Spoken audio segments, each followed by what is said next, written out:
Assalamualaikum warahmatullahi wabarakatuh. Perkenalkan, saya Sinta Nurfadilah dengan NIM 170810101109.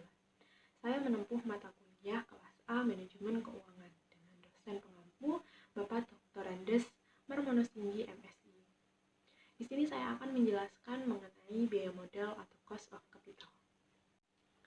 Nah, untuk yang pertama yang akan kita bahas adalah apa sih itu biaya modal atau cost of capital? Cost of capital sendiri merupakan suatu konsep yang sangat penting untuk diketahui oleh seorang manajer keuangan karena merupakan salah satu usaha yang harus dilakukan oleh seorang manajer keuangan dalam memperoleh dana dengan biaya modal yang optimal. Nah, sehingga cost of capital atau biaya modal itu sendiri merupakan hal yang sangat penting bagi perusahaan, khususnya pembelanjaan perusahaan, untuk menentukan seberapa biaya real atau biaya secara keseluruhan yang dikeluarkan oleh perusahaan atau ditanggung oleh perusahaan untuk memperoleh sumber dana. Nah, sumber dana di sini yang dimaksud adalah sumber dana baik dari pinjaman ataupun sumber dana yang berasal dari modal sendiri. Sumber dana yang berasal dari pinjaman ini biasa kita sebut dengan cost of debt, sedangkan modal sendiri biasa kita sebut dengan cost of equity. Nah, sehingga di sini kita bisa dapat simpulkan bahwasanya cost of capital merupakan biaya real yang harus dikeluarkan oleh suatu perusahaan untuk memperoleh dana, baik yang berasal dari hutang, saham preferen, maupun laba ditahan untuk mendanai suatu investasi yang dilakukan. Nah, yang kedua yang akan kita bahas mengenai pentingnya dari perhitungan biaya modal atau cost of capital. Yang pertama adalah maksimisasi dari nilai perusahaan. Artinya, biaya-biaya yang harus dikeluarkan oleh perusahaan tersebut termasuk dengan biaya modal itu harus diminimumkan. Nah, yang kedua, keputusan penganggaran modal atau biasa disebut dengan capital budgeting itu memerlukan suatu estimasi biaya modal yang tepat. Nah, yang ketiga, beberapa keputusan dari perusahaan, misalnya leasing, modal kerja, itu pun juga memerlukan estimasi dari biaya modal yang tepat. Nah, sehingga di sini biaya modal itu sangat berpengaruh besar bagi suatu perusahaan untuk menjalankan aktivitas perusahaannya. Karena dengan biaya modal tersebut kita bisa menjadikan patokan bagi perusahaan untuk menjalankan investasi yang akan dilakukan, itu layak atau tidak. Nah, setelah itu kita membahas mengenai macam-macam dari biaya modal. Macam-macam biaya modal itu ada dua, secara individual dan juga secara keseluruhan. Nah, secara individual itu terdiri dari beberapa. Yang pertama adalah mengenai biaya modal utang. Nah, biaya modal utang ini sendiri merupakan tingkat keuntungan yang disyaratkan oleh pemberi pinjaman atas investasi perusahaan yang dibelanjai melalui utang. Biaya utang ini sendiri ada dua. Yang pertama adalah modal biaya utang atau utang lancar, yang mana adalah utang yang jangka waktu pengembaliannya itu kurang dari 1 tahun. Biasanya utang perniagaan, utang wesel, ataupun kredit jangka pendek dari bank. Nah, perhitungannya bisa menggunakan yaitu cost of debt, di mana biaya utang sebelum pajak dikali dengan 1 dikurangi tingkat pajaknya, atau bisa juga cost of debt sama dengan interest payment ditambah premi asuransi dibagi nilai nominal utang dikurangi pertambahan dari interest payment dan premi asuransi dikali 100%. Nah, setelah itu kita menghitung cost of debt setelah pajaknya dengan menggunakan rumus yang tadi, yaitu dikurangi dengan pajaknya. Nah, untuk contoh soalnya sendiri, misalnya bank memberikan kredit jangka pendek sebesar 100 juta dengan bunga 2% per bulan selama 8 bulan. Syarat aktiva yang dijadikan jaminan harus diasuransikan selama umur kreditnya dengan premi asuransi 5 juta. Dengan menggunakan rumus yang kedua tadi, maka kita memasukkan menghasilkan 79 juta. Lalu kita mencari beban yang sebenarnya ditanggung oleh peminjam, yaitu penjumlahan dari interest payment ditambah dengan premi asuransi dihasilkan 21 juta. Nah, maka biaya kredit sebelum pajaknya adalah 26%. Nah, sehingga biaya kredit per bulannya merupakan 3,25%. Nah, misalnya diketahui tingkat pajaknya itu 25%, maka kita menghitung biaya modal setelah pajak dengan mengurangi 1 dikurangi tingkat pajaknya, sehingga dihasilkan 2,43%. per bulan. Nah, biaya modal utang yang kedua adalah biaya modal utang yang berasal dari obligasi. Nah, biaya modal ini memperhitungkan jumlah neto yang diterima dengan pengeluaran kas yang terjadi karena penggunaan dana. Nah, bisa menggunakan dua perhitungan, yaitu menggunakan shortcut formula dan juga menggunakan metode accurate bantuan tabel present value. Nah, kalau menggunakan shortcut formula, kita mencari dulu KD atau biaya bunga sebelum pajak dengan rumus yang ada di layar. Nah, setelah itu kita mencari KI atau biaya utang setelah pajaknya. Itu tingkat pajak atas utang tadi dikali dengan 1 dikurangi tingkat pajaknya. Nah, setelah itu untuk metode yang kedua itu kita membuat persamaan terlebih dahulu, di mana sigma n T sama dengan 1 per 1 ditambah KD pangkat 1 ditambah N per 1 ditambah KD pangkat N, di mana T di sini adalah 1, 2, 3 hingga ke N.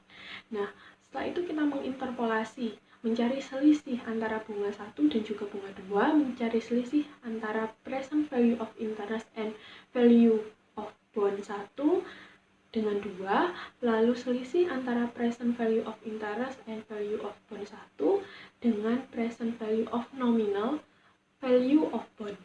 Nah, setelah itu kita mencari yield to maturity-nya, di mana bunga 1 ditambah hasil B dibagi hasil C dikali A.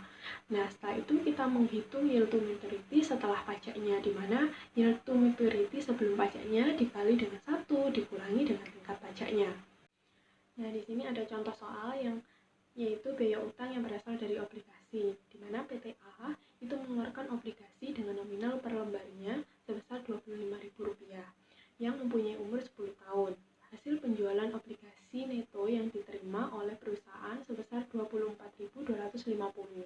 Bunga atau kupon obligasi per tahunnya itu sebesar 4% dengan tingkat pajak 30%. Maka berapa biaya modal utang obligasi tersebut? Nah, dengan menggunakan rumus yang pertama yaitu shortcut formula, maka kita mencari dulu bunga 1 tahunnya, di mana 25.000 dikali dengan 4%, maka dihasilkan Rp1.000. Nah, setelah itu kita mencari KD dengan memasukkan rumus yang tadi, yaitu biaya modal sebelum pajaknya, maka dihasilkan 4,37%. Nah, setelah itu kita mencari biaya modal setelah pajaknya atau KI dengan mengurangi dari 1 min tingkat pajaknya yang dihasilkan 3,06%. Nah, untuk menggunakan metode yang kedua yaitu metode accurate menggunakan bantuan tabel present value, kita mempunyai persamaan seperti yang di layar. Setelah itu di sini kita memisalkan tingkat bunga yaitu 4% dan juga 7%.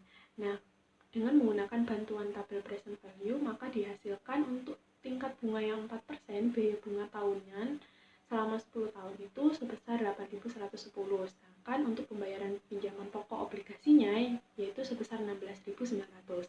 Sedangkan untuk yang tingkat bunga 7%, untuk biaya bunga tahunan selama 10 tahun itu dihasilkan Rp7.024, sedangkan pembayaran pinjaman pokok obligasi itu dihasilkan 12.700, sehingga untuk melakukan interpolasi dengan bunga 4% dan 7%, maka selisih dari bunga itu adalah 3%, selisih dari present value-nya itu adalah 5.286, dan net present value untuk yang bunga 4% adalah 760.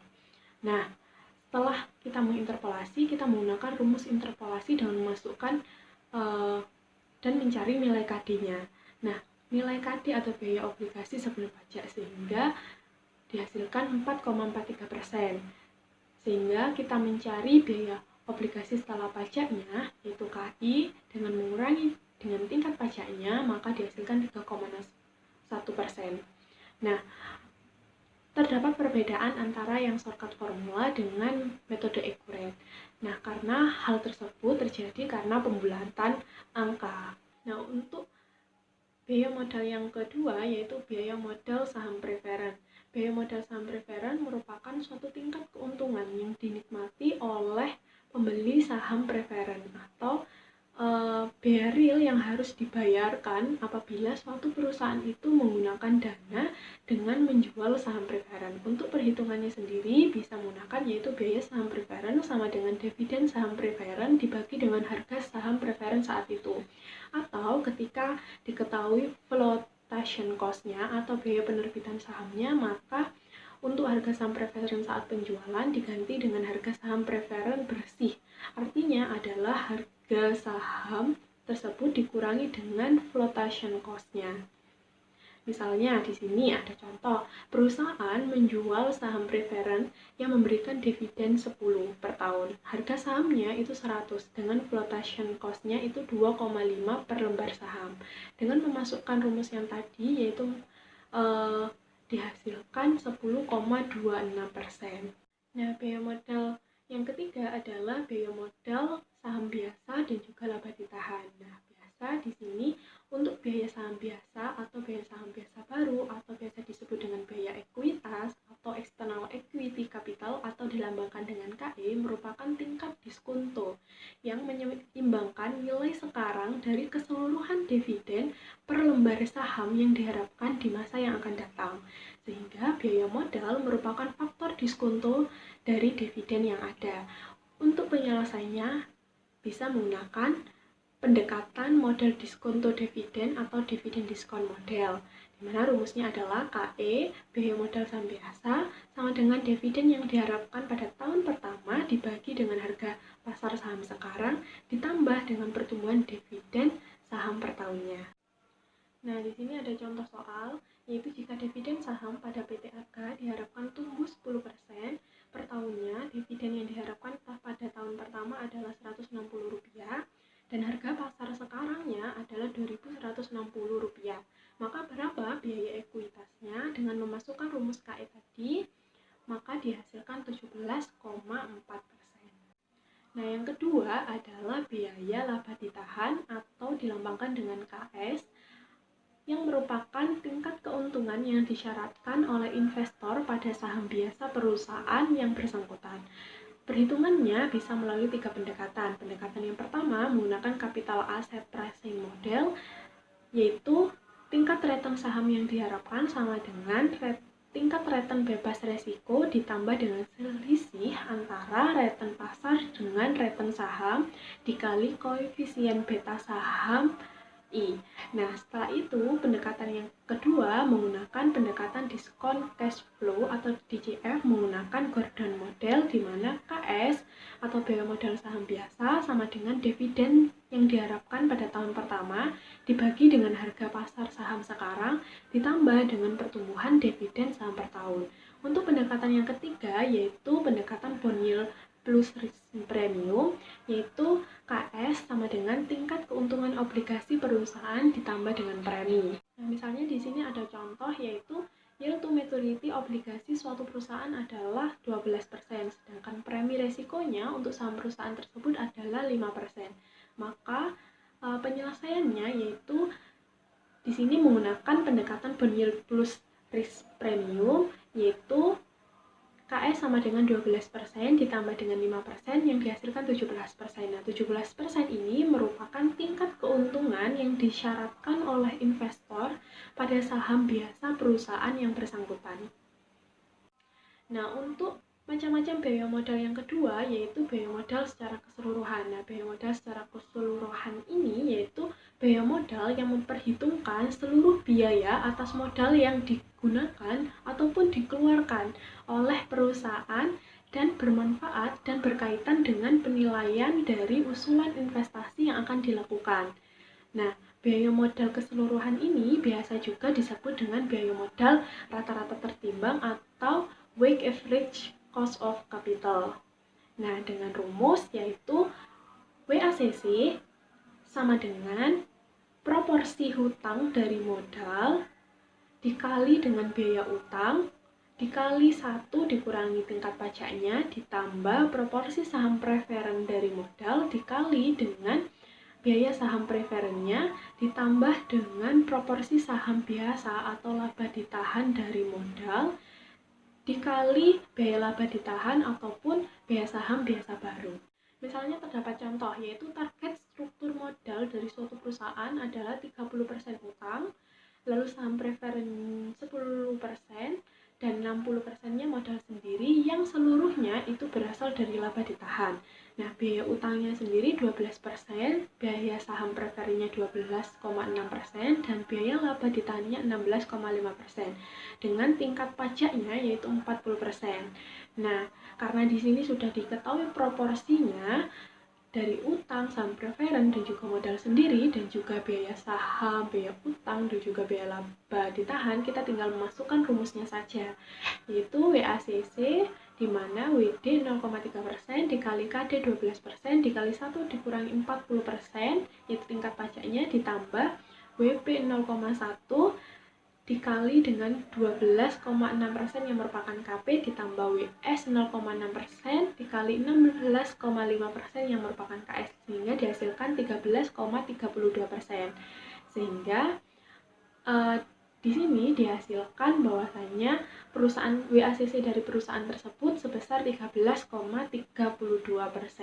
Nah, apabila WACC ini digunakan sebagai salah satu cara untuk mengevaluasi proyek bersama dengan IRR atau tingkat pengembalian internal, maka WACC ini bertindak sebagai tingkat pengembalian yang disyaratkan. Nah, sehingga apabila WACC dari suatu perusahaan tersebut 13,32%, maka proyek yang harus diusulkan itu harus memiliki IRR 13,32% atau lebih tinggi dari 13,32%. Nah, apabila hal tersebut terjadi, maka proyek tersebut dapat dijalankan. Namun, kebalikannya, apabila jika nilainya di bawah WACC, maka proyek tersebut itu harus ditolak. Sehingga di sini dapat kita simpulkan bahwasanya suatu proyek itu akan menambah nilai bagi perusahaan jika nilai IRR proyek itu melebihi dari WACC.